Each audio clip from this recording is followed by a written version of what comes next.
अतिशय आनंदाचा दिवस आहे की तुमच्या सगळ्यांच्या समवेत आम्ही जे स्वप्न बघितलं होतं की बीडीडी चाळीत राहणाऱ्या आमच्या सामान्य मुंबईकराला त्याचं हक्काचं घर द्यायचं, आज त्या स्वप्नाची पूर्तता सुरू झालेली आहे हे सांगताना मला अतिशय आनंद होतोय।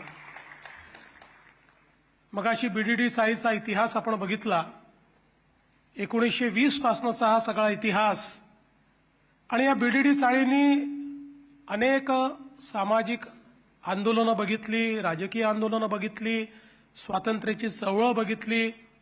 खूप मोठ्या प्रमाणात वेगवेगळे विचार हे या बीडीडी चाळीतनं तयार झाले। अनेक मान्यवर व्यक्तींचा रहिवास या बीडीडी चाळीत आपल्याला पाहायला मिळाला, सहवास पाहायला मिळाला, त्यांच्या नेतृत्वाला एक प्रकारे आयाम मिळताना आपण या बीडीडी चाळीत बघितले।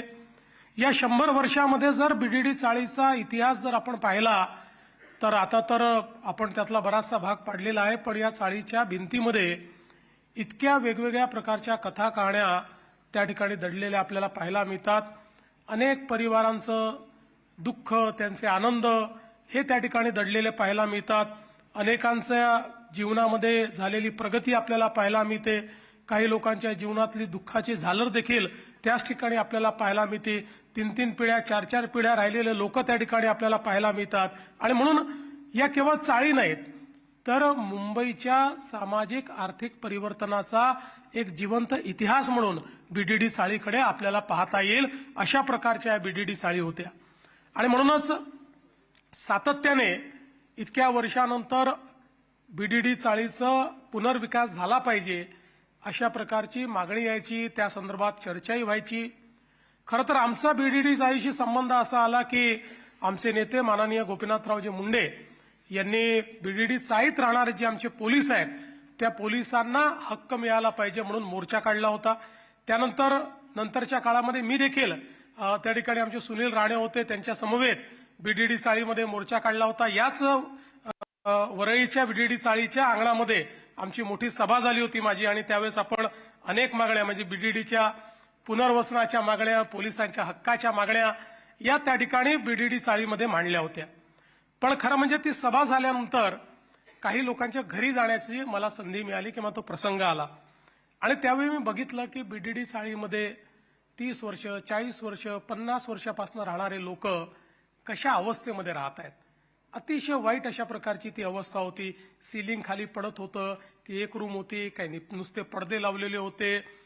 मला असं वाटतं की म्हणाला ती चाळ होती, पण झोपडपट्टीपेक्षा देखील वाईट परिस्थिती ही तिथल्या अनेक लोकांकडे मला पाहायला मिळाली। आणि त्यावेळेस असं वाटलं की खरोखर ही सगळी मंडळी इतक्या हाल अपेष्टा सहन करत या ठिकाणी राहत आहेत। आणि म्हणूनच मला असं वाटतं की ज्यावेळेस आपल्या सगळ्यांच्या आशीर्वादानं आपलं महायुतीचं सरकार महाराष्ट्रामध्ये आलं, त्यावेळी आपण हा निर्णय केला की आतापर्यंत आपण मागण्या करत होतो, पण आता मागण्या पूर्ण करण्याची वेळ आली आहे। आणि मग बीडीडी चाळीच्या पुनर्वसनाचा जो मुद्दा आहे तो आपण ऐरणीवर घेतला। खरं म्हणजे आपल्याला मला सांगितलं पाहिजे की अनेक अडचणी त्याच्यामध्ये होत्या। 90 वर्षाचे लिटिगेशन्स होते, ते सगळे लिटिगेशन्स एक एक करत आपण पार पाडले। पण त्यात सगळ्यात महत्वाचा काही भाग असेल तर मी साधारण अभ्यास केला की गेले 20-25 वर्ष बीडीडीच्या बद्दल बोललं जातं, पण बीडीडीचा पुनर्विकास का होत नाही। तर माझ्या लक्षात आलं की हा पुनर्विकास कुठला तरी बिल्डर, कुठला तरी विकासक करेल अशा अपेक्षेने त्या ठिकाणी सोडलेला आहे। आणि मग दरवेळेस एक नवीन बिल्डर येणार, तो काहीतरी आराखडे तयार करणार, त्या ठिकाणी लोकांचे कन्सेंट घेणार आणि लोकांना काहीतरी स्वप्न दाखवणार, आणि त्याच्यानंतर ते काम होणार नाही। असे कित्येक 4-5 आराखडे त्या ठिकाणी तयार झाले, पण कुठलाच आराखडा हा त्या ठिकाणी पूर्ण होऊ शकला नाही। कारण बिल्डरला इंटरेस्ट असायचा तो मला सेलेबल किती मिळेल याच्यामध्ये। आणि म्हणून आपण जर बघितलं असेल तर वेगवेगळ्या प्रकारच्या संघटना तयार झाल्या, वेगवेगळ्या प्रकारचे डिझाईन तयार झाले, वेगवेगळे बिल्डर फिरायचे। कोणी म्हणायचं मी 300 स्क्वेअर फूट बोलतो, कोणी म्हणायचं 310 देतो, कोणी म्हणायचं 325 स्क्वेअर फूट देतो। आणि मग अशा या सगळ्या वातावरणामध्ये त्यावेळी मी ही संकल्पना मांडली, आमचे झेंडे साहेब या ठिकाणी आहेत। मी म्हटलं बिल्डरची आवश्यकता काय आहे। आपण समजा म्हाडा एवढं मोठं आपण त्या ठिकाणी तयार केलेलं एक संघटन आहे, ज्याच्याकडे मुंबईकरांना घरं देण्याची आपण व्यवस्था केली आहे. म्हाडानेच बिल्डर का होऊ नये, म्हाडानेच हे रिडेव्हलपमेंट का घेऊ नये, आणि म्हणून आम्ही निर्णय केला आणि आम्ही सांगितलं की बिल्डर 300 देतोय ना, म्हाडाला काही खूप प्रॉफिट कमवायचं नाही, म्हाडाला इथे सेलेबल करून याला क्रॉस सबसिडाईज करायचं आहे, याच्यामध्ये म्हाडाच्या खिशातनं पैसे जाणार नाही एवढंच आपल्याला बघायचं आहे. आणि म्हणून आपण निर्णय केला की आमच्या रहिवाशांना 160 नाही, 300 नाही, तर 500 चौरस फूट जागा ही त्या ठिकाणी आपण देऊ. आणि त्यानंतर त्या संदर्भात जवळपास 3 वेगवेगळ्या कॅबिनेट बैठकांमध्ये वेगवेगळे निर्णय आपण घेतले. या सगळ्या केसेस त्याच्यानंतरही केसेस झाल्या. काही लोक म्हणाले आम्हाला जुनं कधीतरी 94 साली LOI दिला होता आणि म्हणून आम्हाला आता आमचा तो अधिकार आहे. मग 94 सालच्या LOI वर आपण कोर्टापर्यंत लढलो आणि सांगितलं की LOI चा प्रश्नच नाही, आम्हाला विकासक नकोच आहे. आता जर सरकार स्वतः हे करणार असेल तर विकासकाचं काय काम आहे. आणि शेवटी कोर्टानेही आपल्या बाजूने निर्णय दिला आणि आपण ते टेंडर केले.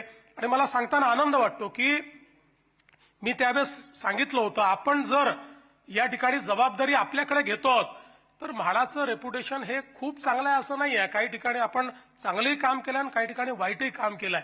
आपण हे काम करायला घ्यायचं आणि उद्या लोकांनी आपल्याला 4 शिव्या घालायच्या की अतिशय काहीतरी बेकार बांधकाम म्हाडाने करून ठेवलंय. आणि म्हणून आम्ही त्यावेळेस निर्णय घेतला की याचं ग्लोबल टेंडरच होईल. इतकं मोठं हे काम आहे, कारण एशियातलं सगळ्यात मोठं अर्बन रिन्युअलचं काम होतं, नागरी पुनर्निर्माण या ठिकाणी होणार होतं. आणि म्हणून आपण त्यावेळेस निर्णय घेतला की जे काही बेस्ट अशा प्रकारचे कॉन्ट्रॅक्टर्स आहेत ते या ठिकाणी आले पाहिजे. विवेक बोळेंचा आपण सत्कार केला, अतिशय चांगलं अशा प्रकारचं त्यांनी त्या ठिकाणी याचे आराखडे तयार केले होते. आपण स्पेस कन्सल्टंट देखील त्याच्यामध्ये यूज करून स्पेसचं बेस्ट युटिलायझेशन कसं करता येईल, 500 स्क्वेअर फुटाचं युटिलायझेशन करताना त्याचं प्लॅनिंग हे असं केलं पाहिजे की त्यातला एक इंच हा रहिवाशांच्या कामी आला पाहिजे. आणि म्हणून त्याच्याबद्दल स्पेस युटिलायझेशनचा देखील त्या ठिकाणी विचार करण्यात आला. आणि आपण हे ग्लोबल टेंडर करून मला अतिशय आनंद वाटतो की या ठिकाणी वरईला टाटा आणि कॅपॅसाइटनी ते काम घेतलं, एकीकडे L&Tनी काम घेतलं आणि एकीकडे शापूरजी पालनजी असे देशातले जे उत्कृष्ट किंवा जागतिक स्तरावर काम करणारे जे कॉन्ट्रॅक्टर्स आहेत त्यांना ते आपण काम दिलं आणि अतिशय चांगले स्पेसिफिकेशन त्याच्यामध्ये टाकले. कुठेही रिहॅब आपण करतोय तर रिहॅबचे स्पेसिफिकेशन लोअर असले पाहिजेत असं आपण होऊ दिलं नाही. त्याच्यामध्ये ज्या काही अम्युनिटीज आवश्यक आहेत त्या ठिकाणी पाण्याचा पुनर्वापर असेल, त्या ठिकाणी सोलरचा वापर असेल, त्या ठिकाणी कचऱ्याच्या संदर्भातले विषय असतील, अशा सगळ्या गोष्टी या त्या संपूर्ण याच्यामध्ये टाकण्यात आल्या. आणि त्यानंतर आपण मला आठवतं की जवळपास 22 एप्रिल 2017 रोजी आपण सगळे त्याचे टेंडर करून त्याचा वर्क ऑर्डर करून त्याचं आपण भूमिपूजन केलं होतं आणि कामाची सुरुवात केली होती. अर्थात त्याच्यानंतरही अडचणी सातत्याने येत राहिल्या. शिंदे साहेबांनी सांगितलं कशा कशा प्रकारच्या अडचणी आल्या, त्याच्यावर मी काही फार बोलणार नाही. पण हे निश्चितपणे सांगतो की त्यातल्या ज्या काही अडचणी राहिल्या होत्या सगळ्या ते शिंदे साहेब मुख्यमंत्री झाले आणि मला उपमुख्यमंत्री आणि गृहनिर्माण मंत्री म्हणून त्या ठिकाणी पुन्हा संधी मिळाली. पुन्हा मी बैठका घेतल्या, त्यातल्या काय अडचणी होत्या त्या दूर केल्या, त्या सगळ्या अडचणींवर मार्ग काढला.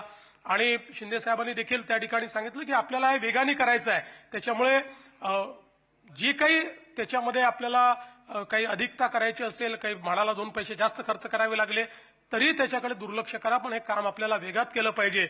आणि अत्यंत वेगाने त्या कामाची सुरुवात आपण केली. आणि आज मला अतिशय आनंद आहे की जवळपास 550-560 लोकांना आपण या ठिकाणी चाव्या देतो. नोव्हेंबरमध्ये 2री डिलिव्हरी करू, डिसेंबरमध्ये 3री डिलिव्हरी करू आणि एकूण एकट्या वरळीच्या साईटवर मला वाटतं जवळपास 9-9.5 हजार लोकांना या ठिकाणी आपण घरं देणार आहोत आणि एकूण 14,000 लोकांना आपण ही घरं या ठिकाणी देणार आहोत. मला खरं म्हणजे आता बोरीकर या ठिकाणी आहेत. या सगळ्या प्रवासामध्ये त्या काळामध्ये माझे खासगी सचिव होते बोरीकर, त्यामुळे त्यांचे अतिशय जवळून संबंध त्याही काळामध्ये या संपूर्ण प्रकल्पाशी आला होता. पण मला असं वाटतं की हा संपूर्ण प्रकल्प करत असताना अनेक लोकांनी त्याच्यामध्ये खूप हातभार लावलेला आहे, अनेक लोकांनी मदत केली आहे. शेवटी अशा प्रकल्प होताना काही मोर्चे होतात, काही अजून वेगवेगळ्या गोष्टी होतात, पण त्यावेळी ज्या ज्या अडचणी आल्या त्या अडचणीतनं आपण मार्ग काढला. आमचे किरण शेलार या ठिकाणी आहेत, ते माझ्याकडे 3-4 वेळा डेलिगेशन घेऊन आले, काही बदल त्यांनी सुचवले, तेही आपण त्या ठिकाणी मान्य केले. आणि मला असं वाटतं की शेवटी आपण समाजाकरता करत असताना किमान आमच्या महायुती सरकारचं नेहमीच अशा प्रकारचं काम राहिलेलं आहे की समाजाकरता आपण करतोय तर कुठे आडमुठी भूमिका घ्यायची नाही. एखादी गोष्ट जर बदलावी लागली, एखाद्या गोष्टीत रिलॅक्सेशन द्यावं लागलं तर ते रिलॅक्सेशन दिलं पाहिजे, अशा मताचे आम्ही सगळे असल्यामुळे आज मला असं वाटतं की अतिशय महत्वाचं हे काम या ठिकाणी झालेलं आहे. आणि मला याही गोष्टीचा आनंद आहे की आमचे नेते गोपीनाथरावजी मुंडे यांचं जे स्वप्न होतं की पोलिसांना त्या ठिकाणी घर मिळालं पाहिजे, आज ते पोलिसांनाही हक्काचं घर आपण या बीडीडी चाळीमध्ये या ठिकाणी देतो आहोत. आणि त्याच्याकरता सरकारने 50 लाख दर ठरवला होता, पण शिंदे साहेब मुख्यमंत्री झाले, पोलीसवाले आले, शिंदे साहेबांनी म्हटलं नॉमिनल 15 लाख रुपये, आणि 15 लाख रुपयात आमच्या पोलिसांना त्या ठिकाणी हे मालकी हक्काचं घर मिळत आहे. ही पण मला असं वाटतं की अतिशय आनंदाची गोष्ट आहे. आज खरं तर आपण बघितलं तर ही एक आपल्याला या संपूर्ण बीडीडी चाळीमुळे एक नवीन पद्धती लक्षात आली की आपण अशा प्रकारचा पुनर्विकास हा केवळ विकासकाच्या अंगावर टाकून चालणार नाही, हा आपण करू शकतो. आज बीडीडीत आपण अनेक लोकांना भाडी ऍडव्हान्समध्ये दिली तर लोकांनी देखील सहकार्य केलं, लोकांनी ते खाली केलं. बिल्डर भाडेही देत नाहीत, अनेक वेळा अनेक अडचणी तयार करतात. आणि म्हणून मग आता या पॅटर्नवर मुंबईमध्ये जो खरा मुंबईकर आहे, आमचा मूळ मुंबईकर आहे, 3-3 पिढ्यांपासून राहतो, त्याला कुठेतरी तो नाला सोपाऱ्याला राहायला चाललाय, तो कुठेतरी अजून ठाण्याच्या पलीकडे राहायला चाललेला आहे, तो कर्जतला राहायला चाललेला आहे, असं न करता आमच्या सरकारने कायम ही भूमिका ठेवली की या मुंबईकराला या मुंबईमध्येच घर मिळालं पाहिजे. त्याच्या हक्काचं घर आहे, त्याच्या श्रमांवर ही मुंबई उभी राहिलेली आहे. त्यांनी कुठेतरी जायचं आणि धनदांडग्यांनी येऊन राहायचं असं चालणार नाही, अशा प्रकारचा निर्णय आपण केला. आज आपण पाहू शकतो अभ्युदय नगर सारखा आपला अतिशय जुना सगळा मराठी माणसाचा जो सगळा भाग आहे, आता त्याच्या रिडेव्हलपमेंटला आपण या ठिकाणी मान्यता दिली. त्याचे टेंडर्स आपले चाललेले आहेत, जीटीबी नगरचे टेंडर्स आपले झालेले आहेत. आता पीएमजीपी अंधेरीचा देखील आपण निर्णय त्या ठिकाणी करतो आहोत. वेगवेगळ्या जवळपास या ठिकाणी म्हाडाच्या ज्या 56 वसाहती आहेत, या वसाहतींमध्ये अनेक अशा प्रकारच्या जुन्या ज्या वसाहती आहेत त्याला या पद्धतीने रिडेव्हलप करण्याचं काम आपण करतो आहोत. आता सीएनडीचा एक नवीन आपण त्या ठिकाणी पद्धती आणली आहे, ज्या पद्धतीतनं वेगवेगळ्या प्रकारे ही जी काही विकासाची व्यवस्था आहे ती आपण उभी करतो. या व्यवस्थेमध्ये एकच सगळ्यात महत्वाचा फायदा हा आहे की सरकार हे नफ्याकरता करत नाही, सरकार कुठेतरी सामान्य माणसाला घर मिळालं पाहिजे याकरता या ठिकाणी अशा प्रकारचं काम करते. आणि म्हणूनच मला असं वाटतं की या अशा प्रकारच्या सगळ्या प्रकल्पांमध्ये चांगल्या प्रकारचा एक सहभाग आणि चांगल्या प्रकारचं यश हे आपल्याला मिळत आहे. धारावीच्या संदर्भात देखील आपल्याला कल्पना आहे की अनेक वर्ष म्हणजे कधीतरी पंतप्रधान राजीव गांधी आले होते, त्या काळामध्ये धारावीच्या संदर्भात राजीवजींनी सांगितलं आणि आम्ही आता पुनर्विकास करणार अशा प्रकारचा विषय झाला, पण काही त्याच्यामध्ये झालं नाही. पण आपण 2014 मध्ये सरकार आल्यानंतर धारावीच्या संदर्भातले सगळे निर्णय घेतले, त्याचं टेंडर केलं, मग ते टेंडर मध्यंतरीच्या आघाडी सरकारने रद्द केलं. ठीक आहे, त्याचे काय कारण असतील, पुन्हा शिंदे साहेब आले, पुन्हा आपण नव्याने त्याचं वर्किंग केलं, पुन्हा टेंडर केलं. आज धारावीचं रिडेव्हलपमेंट आपण सुरू केलंय. आणि आपण विचार करा, आज जर महाराष्ट्राचा विचार केला तर महाराष्ट्रामध्ये बोटावर मोजणारे 3 किंवा 4 शहर असे आहेत की जे 10 लाखाच्या वर पॉप्युलेशनचे शहर आहेत. आणि एकटं धारावी जे आहे हे 10 लाखाच्या वरच्या पॉप्युलेशनचं किंवा तेवढ्या पॉप्युलेशनचा अशा प्रकारचा तो एक ॲग्लोमरेशन आहे किंवा एक स्लम आहे. आज त्याचा पुनर्विकास करणं म्हणजे अक्षरशः एक नवीन शहर बसवणं आहे.